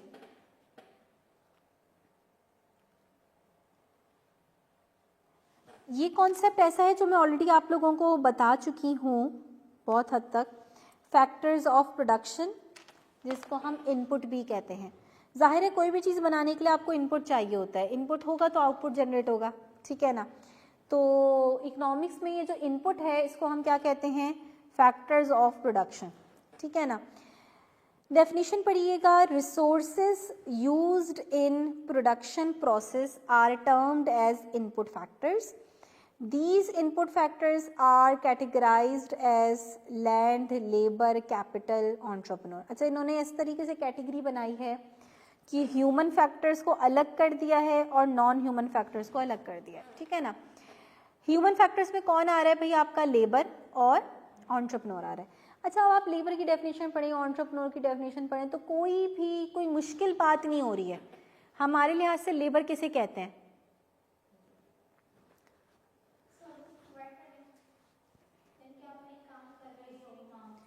कोई भी काम, वो ज़रूरी नहीं है कि आप सर्विस, हाँ, किसी के अंडर काम कर रहे हो, और बेसिकली ऑल ह्यूमन एफर्ट्स जितनी भी हैं, चाहे वो मेंटल हो, जैसे कि इस वक्त जो मेरी एफर्ट है वो मेनली मेंटल एफर्ट है, मैं कोई फिजिकली कुछ काम नहीं कर रही, ठीक है ना, ये मेरी मेंटल एफर्ट है जो इस वक्त यूज़ हो रही है। और कुछ काम कौन से होते हैं जो फिजिकली डन होते हैं, ठीक है ना, जैसे कि माइनिंग, रोड ब्रेकिंग, मजदूर जो है वो रोड बना रहे हैं, ये फिजिकल एफर्ट है, ठीक है ना। तो वो मेंटल भी हो सकती है, फिजिकल एफर्ट भी हो सकती है, और एम क्या होता है उसके पीछे? अर्निंग इनकम, ठीक है ना। अच्छा, तो फिर एंटरप्रेन्योर कौन हुआ? ये भी तो इंसान ही है, इसका भी तो एम पैसा कमाना ही है, ठीक है ना।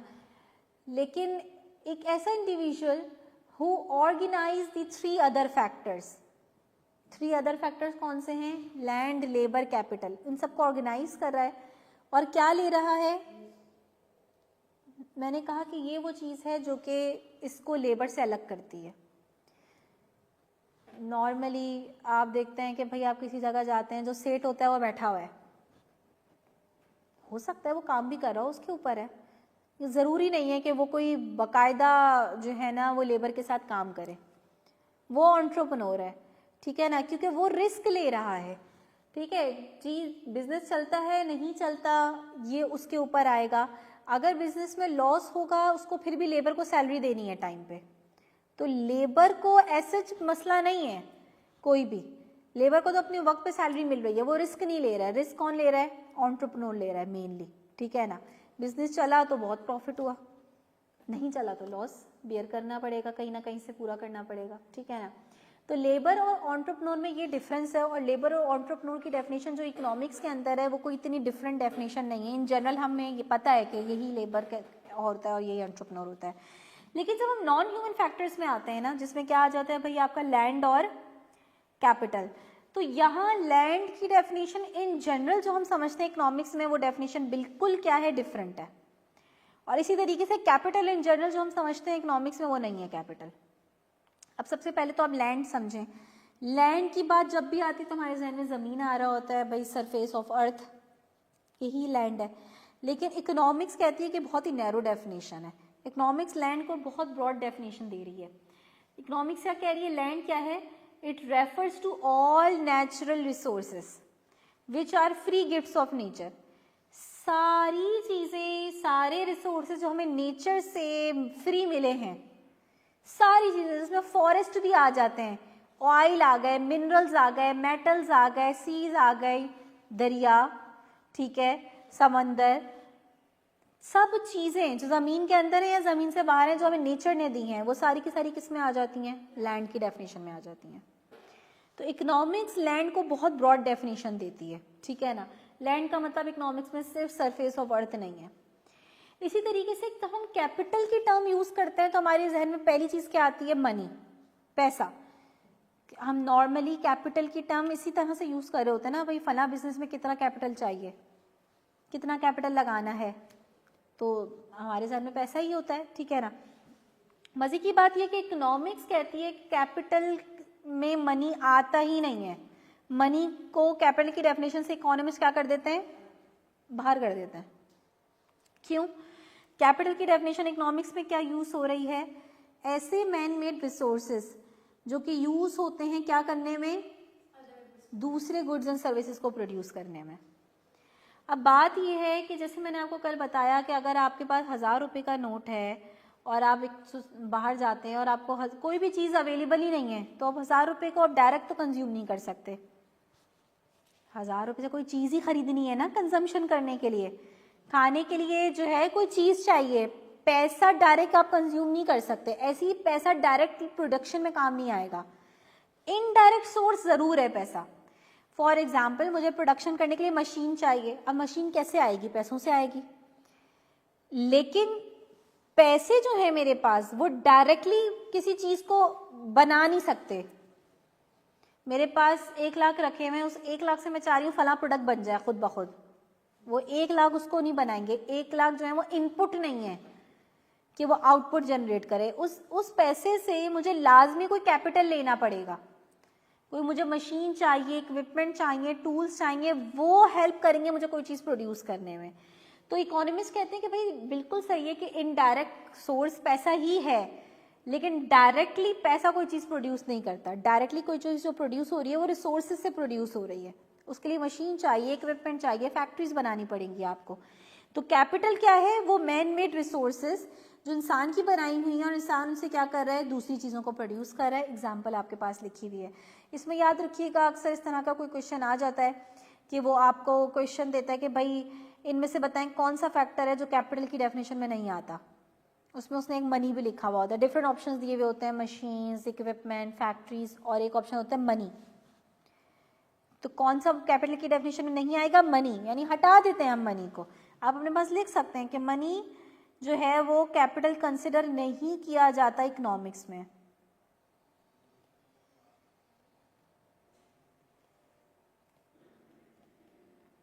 आप लोगों ने बुक डाउनलोड करी है ICAP की वेबसाइट से, कर ली?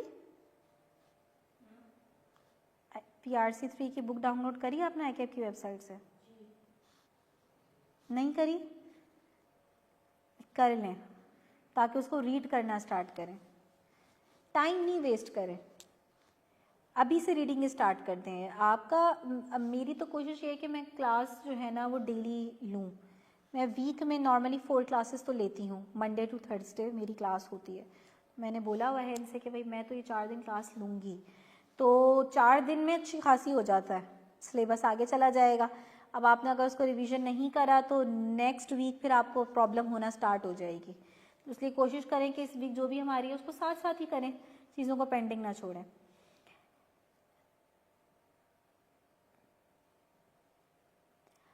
अच्छा जी, ये कोई नया कॉन्सेप्ट नहीं है, बात कर चुके हैं इस पे भी। Rewards of factors of production हमने बात करी थी, लैंड का रिवॉर्ड रेंट है, लेबर का रिवॉर्ड वेजेस हैं, कैपिटल का रिवॉर्ड इंटरेस्ट है, एंटरप्रेन्योर का रिवॉर्ड क्या है, प्रॉफिट है।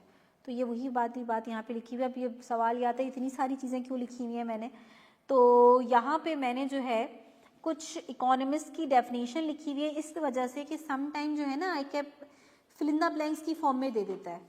फिल इन द ब्लैंक्स से घबराने वाली बात नहीं है, ऑप्शंस उसमें भी होते हैं, ऑप्शंस उसमें भी उसने कुछ दिए हुए होते हैं। फिल इन द ब्लैंक्स इस तरह की नहीं है क्योंकि आपको टाइप कुछ नहीं करना, आपको टाइप कुछ नहीं करना, लेकिन फिल इन द ब्लैंक्स में ये होता है कि ब्लैंक की फॉर्म में आपके पास आ रहा है, उसमें भी कोने में जो है ना एक इस तरह के पॉइंट्स आपके पास आ रहे होंगे जिनको आप क्लिक करेंगे तो आपके पास कुछ ऑप्शंस ड्रॉप डाउन में खुल जाएंगे, ठीक है ना। लेकिन एमसीक्यूज की तरह प्रॉपर ऑप्शंस नहीं आ रहे होंगे उसमें। तो इस तरह की फिल इन द ब्लैंक्स भी सम टाइम आईकेप क्या करते हैं, पूरी की पूरी लाइन बुक की उठा के पेपर में आ जाती है। और बिजनेस में तो ऐसा बहुत होता है, ठीक है ना। इकोनॉमिक्स में भी बहुत दफ़ा ऐसा होता है, पूरी की पूरी लाइन दे दी ट्रू और फॉल्स की फॉर्म में या फिल इन द ब्लैंक्स की फॉर्म में, ठीक है ना। तो इसलिए बुक रीडिंग इंपॉर्टेंट है आपके लिए बहुत ज़्यादा, ठीक है। तो बुक आपने रीड करनी है क्योंकि स्लाइड्स में मैंने सब कुछ नहीं लिखा हुआ, तो इंपॉर्टेंट बातें लिखी हुई हैं खाली। तो सैमुअल्सन की एक डेफिनेशन है, ये मैंने इस वजह से ऐड करी क्योंकि मुझे ऐसा लगा कि अच्छी डेफिनेशन है। अगर ये फिल इन द ब्लैंक्स की फॉर्म में आ गई तो कन्फ्यूजन क्रिएट कर सकती है, जैसे कि dash is the payment for the use of factors of production that are fixed in supply. अभी कन्फ्यूजन क्रिएट करने वाला फिल ब्लैंक हो गई कि डैश उस चीज़ की पेमेंट है, उस फैक्टर को यूज़ करने की पेमेंट है जिसकी जो कि सप्लाई वाइज क्या है, फिक्स है, जिसकी सप्लाई फिक्स है। अब आपने सोचा कि फैक्टर्स ऑफ प्रोडक्शन तो कितने हैं, 4 हैं, land, labour, capital, entrepreneur. Human factors की अगर बात करें तो उनकी सप्लाई कोई फिक्स नहीं है, भाई पॉपुलेशन चेंज होती चली जा रही है, एंटरप्रेन्योर भी ज़्यादा हो जाते हैं, ठीक है ना। लेबर की भी लेबर फोर्स भी बढ़ जाती है, कभी कम हो जाती है कभी बढ़ जाती है, सप्लाई फिक्स तो नहीं है। कैपिटल क्या है, मैन मेड रिसोर्सेज हैं, इनकी भी कोई सप्लाई फिक्स नहीं है। लैंड क्या है, नेचुरल रिसोर्सेज, ये हमारे बनाए हुए नहीं है, ये नेचुरल रिसोर्सेज हैं, ये नेचर ने हमें जितने प्रोवाइड कर दिए उतने ही हैं। नेचर की तरफ से इनकी सप्लाई क्या है, फिक्स है। यानी जितने मिनरल्स, जितने भी डिस्कवर, हाँ ये हो सकता है कि आपने डिस्कवर नहीं किए हो तो आपको पता चला फला जगह से ऑयल निकल आया है, तो ऐसे नहीं कि वो अभी अभी ऑयल आ गया, वो पहले से ही था, आपने डिस्कवर अभी किया।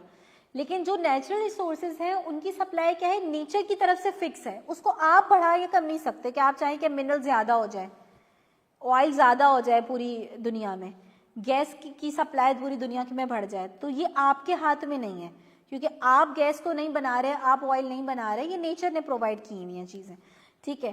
तो अगर किसी भी फैक्टर के हवाले से ये आए कि वो कौन सा फैक्टर है जो उसके सप्लाई साइड से क्या है, फिक्स है, तो वो कौन सा होगा, लैंड होगा।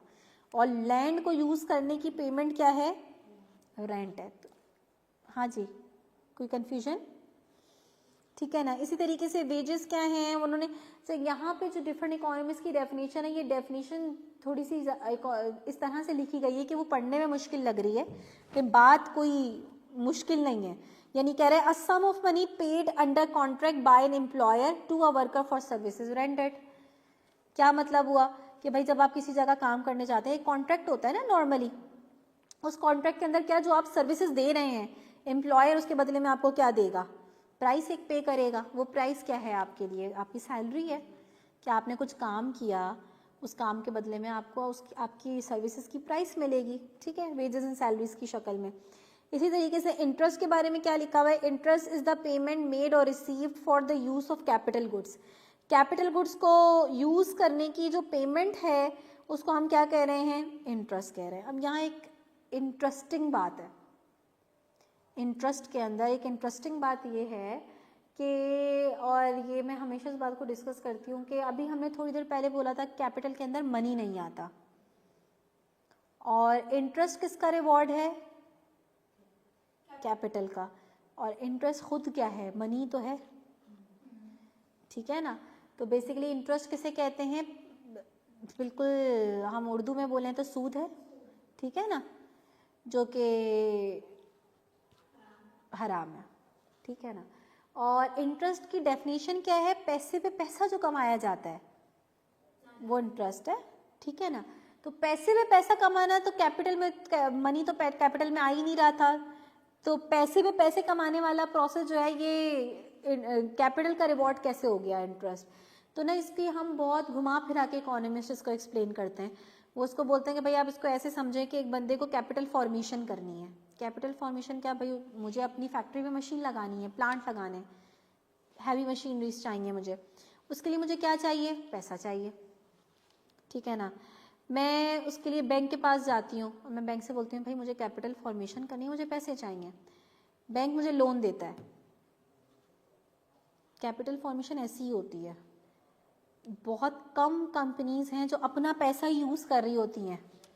नॉर्मली क्या होता है, बोरो किया जाता है, या तो पब्लिक से बोरो करते हैं, कैसे, शेयर्स इशू करके, या आप बिजनेस के अंदर पढ़ेंगे, स्टॉक मार्केट सुना हुआ है ना। स्टॉक मार्केट में क्या होता है, फर्म्स अपने शेयर्स इशू करती हैं, शेयर्स हम जनरल पब्लिक बाय करती है, हमारे पैसे किसके पास चले जाते हैं, उनके पास चले जाते हैं। उस पैसे का क्या करना होता है, उन्हें इन्वेस्टमेंट करनी होती है, कैपिटल फॉर्मेशन करनी होती है, फला जगह फैक्ट्री बनानी है, अपनी प्लांट लगाना है, ठीक है, मशीनरी चाहिए, ये सारे काम हो रहे हैं आपके पैसों से। तो हमसे ही पैसे लिए जा रहे हैं ना, या बैंक से पैसा लिया जा रहा है, ठीक है ना। तो जिससे भी पैसे लिए जा रहे हैं वो रीजन बन रहा है कैपिटल फॉर्मेशन की। और बैंक से जब आप लोन लेते हैं और बैंक से लोन लेकर आप कैपिटल फॉर्मेशन कर रहे हैं, तो बैंक को बदले में क्या दे रहे हैं, इंटरेस्ट दे रहे हैं। तो बैंक आपकी कैपिटल फॉर्मेशन की रीजन बन रहा है, सप्लायर बन रहा है एक तरह से। वो डायरेक्ट आपको मशीन नहीं दे रहा, लेकिन वो वजह बन रहा है कैपिटल फॉर्मेशन की। इस तरह से हम कह रहे हैं कि भाई कैपिटल का रिवॉर्ड क्या है, इंटरेस्ट है। डायरेक्टली नहीं है, ये इनडायरेक्टली है, समझाने का तरीका। प्रॉफिट हमें पता है किसका रिवॉर्ड है और किस चीज़ का, कि वो रिस्क ले रहा है, ठीक है ना। तो ये बात याद रहेगी, लैंड का रिवॉर्ड रेंट, लेबर का reward wages and salaries, capital का रिवॉर्ड इंटरेस्ट, एंटरप्रेन्योर का रिवॉर्ड प्रॉफिट, ठीक है।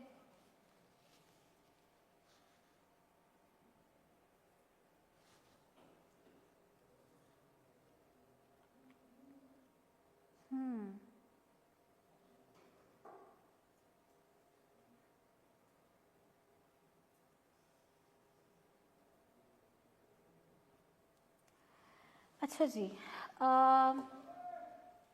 एक कॉन्सेप्ट हमारे पास आ जाता है, इसमें से कुछ समटाइम्स हैं वो आ रहे होते हैं MCQs, types of goods on the basis of consumption, ठीक है।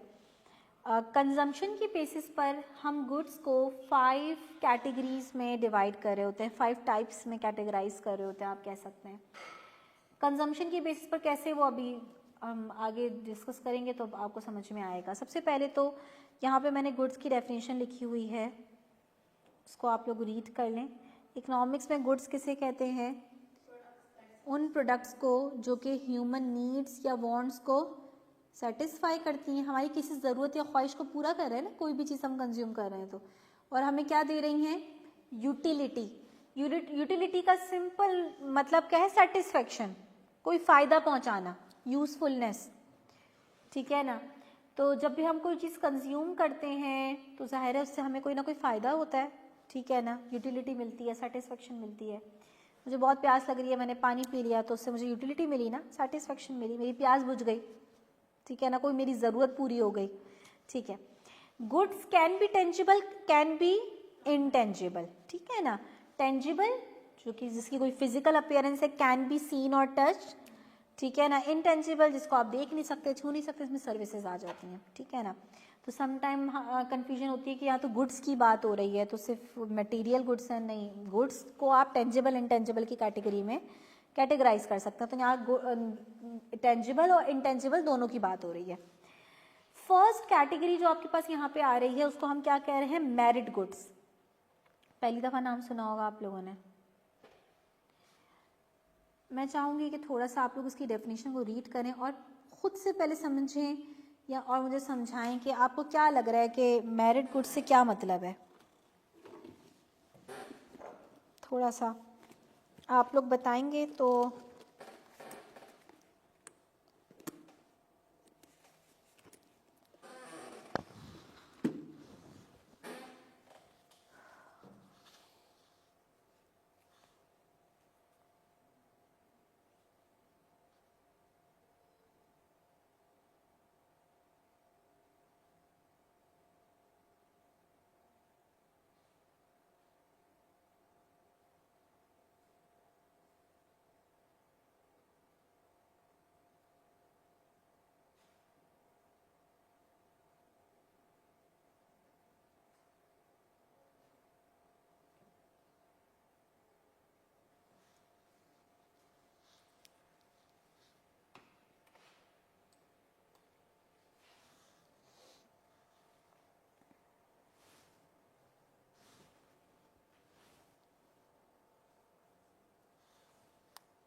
ठीक है, बिल्कुल ठीक है, जो आपको फ़ायदा पहुंचे तो सोसाइटी के लिए अच्छी हो, ऐसी है।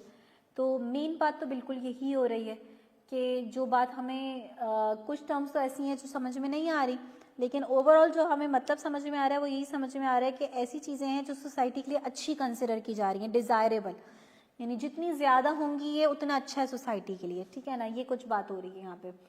अच्छा, अब इन यहाँ पे जो कुछ टर्म्स यूज़ हुई हैं उसको थोड़ा सा मैं आपको एक्सप्लेन कर देती हूँ, क्योंकि ये जो एक टर्म यूज़ हुई है यहाँ पे पॉजिटिव एक्सटर्नैलिटीज़, एक्सटर्नैलिटी की टर्म जो है ना, ये ऐसी टर्म है कि इसको एक्सप्लेन किया जाए तो इसमें पूरी क्लास भी लग सकती है, इतनी बड़ी टर्म है ये, लेकिन मैं इसको थोड़ा शॉर्टली ऐसे एक्सप्लेन कर देती हूँ। देखें, कुछ एक्सटर्नैलिटीज़ का मतलब ऐसी एक्टिविटीज़ जिनमें कुछ ऐसे इफेक्ट आए जिसका इफेक्ट यानी थर्ड पार्टी पे आ रहा हो।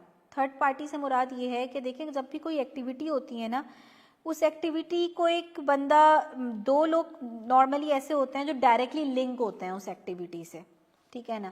थर्ड पार्टी वो है, थर्ड पार्टी का मतलब ये है कि वो लोग हैं जिनका उस एक्टिविटी से कोई लेना देना नहीं है, डायरेक्टली ना वो उस एक्टिविटी को करने वाले हैं, ना वो बनाने वाले हैं और ना वो कंज्यूम करने वाले हैं, लेकिन उन पे भी उस एक्टिविटी का इफेक्ट आ रहा है। तो ये कौन कहलाता है? Third party. वो कहते हैं ना कि ओपिनियन किसी तीसरे बंदे से ले लो। वो तीसरा बंदा कौन है?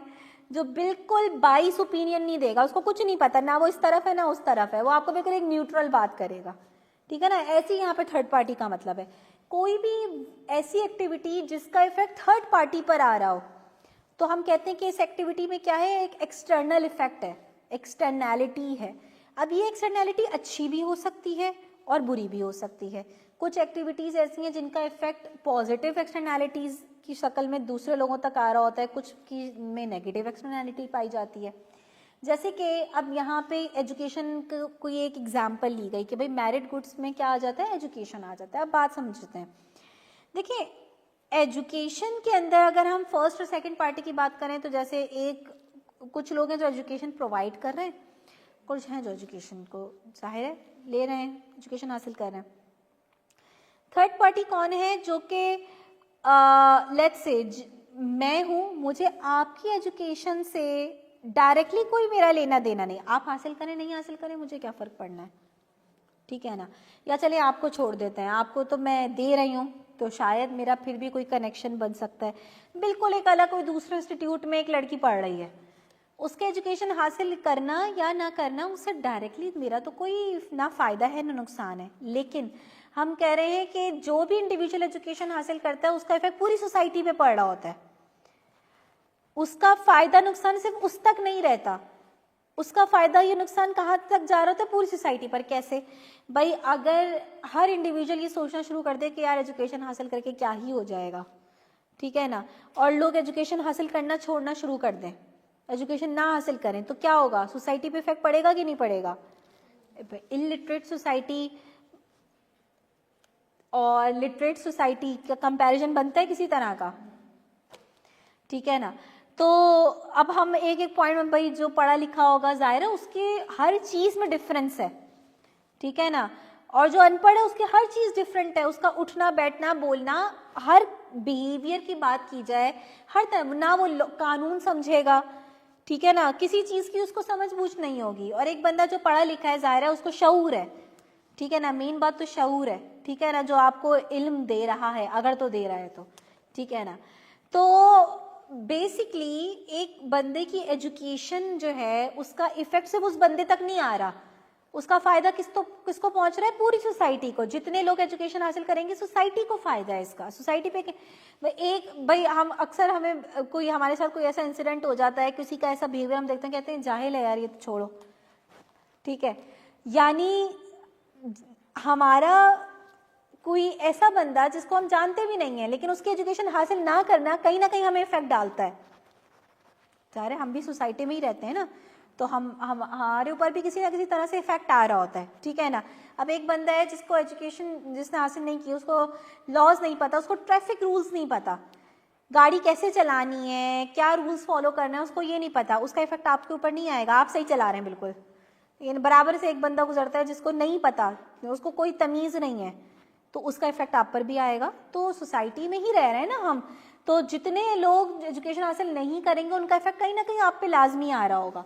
तो बेसिकली एजुकेशन एक ऐसी एक्टिविटी है जिसमें पॉजिटिव एक्सटर्नैलिटी है। जितना ज्यादा लोग एजुकेशन हासिल करेंगे उससे उस सोसाइटी को उतना ज्यादा फायदा है, ठीक है ना। आप जॉब मार्केट में भी जाएंगे तो आप नई स्किल्स को बेहतर तरीके से सीख सकेंगे। अगर आप एजुकेटेड होंगे तो आपको जल्दी चीजें समझ में आएंगी, ठीक है। अगर आप एजुकेटेड नहीं होंगे तो आपको चीजों को थोड़ा जो है पिक करने में मुश्किल हो रही होगी। तो बहुत सारी चीजें हैं जो यहाँ इसमें आ जाती हैं। तो हम कह रहे हैं भाई एजुकेशन और मेरिट गुड जो भी हैं उनमें पॉजिटिव एक्सटर्नैलिटी जो है वो एग्जिस्ट करती है, सोशल वेलफेयर में बहुत कंट्रीब्यूट करते हैं। तो यहाँ एक बात की जा रही है, कह रहे हैं दीज में be under consume and even under. इसका मतलब क्या है? देखो, जब रोशनी नाम था ना आपका, राइट, रोशनी ये डिसीजन ले रही हैं कि मैं एजुकेशन हासिल करूं या ना करूं, तो वो अपना फ़ायदा और अपना नुकसान देख रही हैं कि अगर हासिल करती हूँ तो मुझे क्या फ़ायदा होगा, नहीं करती तो क्या नुकसान हो सकता है, ठीक है ना। तो वो एक लिमिटेड सोच है ना आपकी, सिर्फ आप अपने आप को रखते हुए सोच रही हैं कि अच्छा मुझे ज़्यादा से ज़्यादा क्या फ़ायदा होगा या ज़्यादा से ज़्यादा क्या नुकसान हो जाएगा, और उस बेस पर आप लेट से डिसाइड करते हैं कि मैंने एजुकेशन हासिल नहीं करनी। तो ये जो आपका डिसीजन है ये इस वजह से ये हुआ कि आपने जो फ़ायदा सोचा वो सिर्फ अपना सोचा।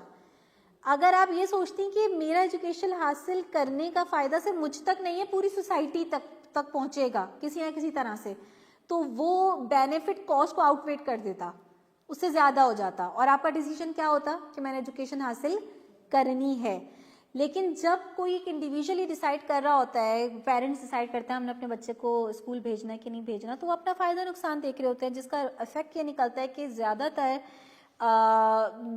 पेरेंट्स जो हैं वो बच्चों को एजुकेशन नहीं दिलवा रहे होते, कि भाई जो गरीब हैं वो बोलते हैं यार किसी जगह बिठा देते हैं, कुछ इनकम आ जाएगी, स्कूल भेजेंगे, कुछ ना कुछ कॉस्ट भी आ रही है, मिल भी कुछ नहीं रहा, ठीक है ना। तो इस बेसिस पर उन्होंने क्या डिसाइड किया, नहीं भेजते एजुकेशन हासिल करने। तो ये वो एक्टिविटीज़ हैं जो क्या हो रही होती हैं, अंडर कंज्यूम। अंडर कंज्यूम का क्या मतलब समझ में आ रहा है? एक बंदे का कह रहे हैं कि भाई तुम अंडर वेट हो, तो अंडर वेट का क्या मतलब है? जितना आइडियली वेट होना चाहिए उससे कम। तो अंडर कंज्यूम का मतलब भी यही है, जितना आइडियली उसकी कंजम्पशन होनी चाहिए उसके मुकाबले में उसकी कंजम्पशन क्या हो रही है, कम हो रही है। ये क्यों हो रही है? क्योंकि लोग एक्सटर्नैलिटी को नहीं देख रहे हैं, लोग सिर्फ अपना फायदा नुकसान की बेस पर डिसीजन ले रहे हैं, जिसकी वजह से उसकी जितना उसकी कंजम्पशन होनी चाहिए थी, जितना उसको इंपॉर्टेंस मिलनी चाहिए थी, उतनी नहीं मिल रही। और जब वो चीज़ कंज्यूम कम होगी तो उसकी प्रोडक्शन भी क्या होगी, जब लोग का किसी चीज़ को कम डिमांड करेंगे तो उसकी प्रोडक्शन भी क्या हो रही होगी, कम हो रही होगी। तो हम मेरिट गुड्स में आप हमेशा इस बात को देखेंगे कि आपको प्राइवेट इंस्टीट्यूट्स के साथ साथ गवर्नमेंट इंस्टीट्यूट्स भी मिलेंगे, जितने भी मेरिट गुड्स हैं। जैसे एजुकेशन की बात कर ली जाए, आपको प्राइवेट स्कूल्स भी दिख रहे हैं, प्राइवेट कॉलेजेस भी दिख रहे हैं, प्राइवेट यूनिवर्सिटीज़ भी दिख रही हैं, साथ ही साथ government school, government college, government universities. क्यों? क्योंकि गवर्नमेंट को पता है कि ये चीज़ सोसाइटी के लिए कितनी इंपॉर्टेंट है, और अगर इसको मार्केट पे छोड़ दिया, मार्केट में कौन आ जाता है, बायर और सेलर्स, तो इसकी जितनी कंजम्पशन और जितनी प्रोडक्शन होनी चाहिए उतनी नहीं होगी। गवर्नमेंट पूरी सोसाइटी को देख रही है, ठीक है ना। तो गवर्नमेंट को पता है कि ये सोशल वेलफेयर के लिए कितनी इंपॉर्टेंट है, इसलिए गवर्नमेंट क्या कर रही होती है, खुद से एजुकेशन के इंपॉर्टेंस को देखते हुए उसको प्रोवाइड कर रही होती है लो कॉस्ट पे या फ्री एजुकेशन, ताकि लोग क्या करें, ज़्यादा से ज़्यादा एजुकेशन हासिल करें। इसी तरीके से हेल्थ की बात की जाए, आपको प्राइवेट हॉस्पिटल्स भी मिल रहे हैं और गवर्नमेंट हॉस्पिटल्स भी। हेल्थ में कैसे एक्सटर्नल, भाई मैं बीमार हूँ या मैं हेल्दी हूँ तो इससे किसी और को क्या नुकसान या फ़ायदा हो रहा है? बिल्कुल हो रहा है। अगर मेरी तबीयत ख़राब होती है तो उसका इफेक्ट आप लोगों पर आएगा कि नहीं आएगा? मेरी एक हफ्ते तबीयत ख़राब रहती है क्योंकि मैं अपना ख्याल ही नहीं रखती, मैं एक हफ्ते से, मैंने बोला क्लासेस नहीं ले सकती, एक हफ्ते बीमार पड़ी हुई हूँ, ठीक है। तो जहाँ मैं काम कर रही हूँ वहाँ मेरी सर्विसेज पे इफेक्ट आएगा, मेरी प्रोडक्टिविटी पे इफेक्ट आएगा, और जब प्रोडक्टिविटी पे इफेक्ट आएगा, अगर इकोनॉमी में ज़्यादातर लोग ऐसे हैं जिनको की हेल्थ जो है वो सही नहीं है, क्यों? क्योंकि सिर्फ प्राइवेट हॉस्पिटल्स हैं जिनको हर कोई अफोर्ड नहीं कर सकता, ठीक है ना। तो क्या होगा, ज़्यादातर वर्कर्स क्या होंगे, अनहेल्दी होंगे, जिसकी वजह से प्रोडक्टिविटी वर्कर्स की अच्छी नहीं होगी, और इसका अल्टीमेटली इफेक्ट पूरी इकोनॉमी के आउटपुट पर आना शुरू हो जाएगा, ठीक है ना। तो इसलिए हेल्थ भी एक ऐसा फैक्टर है जो कि एक्सटर्नल इफेक्ट जिसमें शामिल है, सोसाइटी के ऊपर भी इफेक्ट आ रहा है। इसलिए आपको दिखता है कि गवर्नमेंट हॉस्पिटल्स भी हैं जो बहुत लो कॉस्ट पे या फ्री जो है वो सर्विसेज दे रहे हैं, ठीक है ना, ताकि हर किसी को जो है वो हेल्थ की फैसिलिटी मिले। इसी तरीके से पार्क्स की भी बात हो रही है, पार्क्स आपको पता है इन्वायरमेंट वगैरह के लिए भी अच्छे कंसिडर किए जा रहे होते हैं, तो ये भी एक पॉजिटिव एक्सटर्नल इफेक्ट जो है वो उनके अंदर होता है। आज हम सिर्फ डीमेरिट गुड्स तक रहते हैं, कहीं ऐसा ना हो कि आप लोगों को बहुत ज़्यादा हो जाए, ठीक है। तो या आप लोग अगर ओके हैं तो हम टाइप सारी डिस्कस कर लेंगे, आप डीमेरिट्स के बाद डिस्कस करते हैं कि आप लोगों का क्या ओपिनियन है इस पर। अच्छा जी, डीमेरिट गुड्स के बारे में क्या लिखा हुआ है? जब हम एक दफ़ा मेरिट समझ लेते हैं मेरिट गुड्स, तो डीमेरिट गुड्स समझना बड़ा ही आसान हो जाता है। डीमेरिट गुड्स मेरिट गुड्स के क्या हैं? ऑपोजिट। मेरिट गुड्स में क्या था? पॉजिटिव एक्सटर्नैलिटीज थी, अच्छा था सोसाइटी के लिए। डीमेरिट गुड्स क्या है? सोसाइटी के लिए बैड लिखा हुआ है, they are considered bad in the society. क्यों? क्योंकि because of their harmful impacts. Consumption of demerit goods can lead to negative externalities, जैसे कि एग्जाम्पल में क्या लिखा हुआ है? अल्कोहल, सिगरेट, ये आपके डीमेरिट गुड्स कंसिडर किए जाते हैं। एक बंदा स्मोक कर रहा है तो उसका फ़ायदा या जो भी उसको सेटिस्फेक्शन मिल रही है, जो भी उसको जो कॉस्ट वो बेयर कर रहा है, सिर्फ उस तक नहीं है, उसके सराउंडिंग में जो लोग हैं, जो इन्वायरमेंट है, उस पर भी इफेक्ट आ रहा है। और क्या इफेक्ट आ रहा है? नेगेटिव इफेक्ट आ रहा है, ठीक है ना। तो अक्सर लोग कहते हैं ना, ये भाई मेरी मर्जी, आपका क्या जा रहा है? तो हमारा जा रहा है, क्योंकि हम तक भी उसका इफेक्ट आ रहा है, ठीक है ना। तो इसी तरीके से अल्कोहल की बात की जाए, अल्कोहल तो भाई एक चीज़ जो इस्लाम ने जिस चीज़ को मना कर दिया, उसके नुकसानात के बारे में तो कोई शक ही नहीं रहता। जब इस्लाम किसी चीज़ को मना कर रहा है तो उसके पीछे उसकी बहुत रीजनिंग होती है, जो हमें बज़ाहिर भी दिख रही होती है, और कुछ चीज़ें ऐसी होती हैं जो हमें डायरेक्टली नहीं पता लग रही होती। जब तक हम उसमें इन्वॉल्व नहीं होते तो हमें पता चलता है कि क्या क्या रीजंस थी जिसकी वजह से ये इस चीज़ को मना किया गया। तो अल्कोहल की कुछ अगर मेजर बातें मैं करूं तो उससे आपके पूरा बिहेवियर चेंज हो जाता है आपका, ठीक है ना। बाहर के मुल्कों में कितने एक्सीडेंट इस वजह से होते हैं कि, बल्कि बाहर का मुल्क छोड़ें, अनफॉर्चुनेटली पाकिस्तान में भी कितनी दफ़ा ऐसा होता है भाई ड्राइवर जो है नशे किया हुआ है उन्होंने, ठीक है ना, इस तरह का कोई कि वो क्या करते हैं, एक्सीडेंट हो जाता है। कितनी दफ़ा पता चलता है ड्राइवर जो है वो नशे में था, ठीक है ना। तो बाहर के मुल्कों में भी एक्सीडेंट की बात की जाए या बिहेवियर चेंजेस बहुत ज़्यादा होते हैं, जैसे दूसरों को जो है नुकसान पहुंच रहा होता है कि भाई अल्कोहल उन्होंने जो है वो ली हुई होती है, इसका इफेक्ट आ रहा होता है। तो इस वजह से बहुत सारी कंट्रीज़ में ये क्या है, इलीगल है, ठीक है ना। तो डीमेरिट गुड्स हैं। अच्छा, अब मुझे बताइएगा कि आप लोगों की मेंटल स्टेट कहाँ पर है इस वक्त? क्योंकि भाई थ्योरी बहुत ज़्यादा है, आई अंडरस्टैंड, तो इसलिए ही पूछ रही हूँ। ये वाला ख्याल सिर्फ मैं ही रखती हूँ और कोई नहीं रखेगा आपका। तो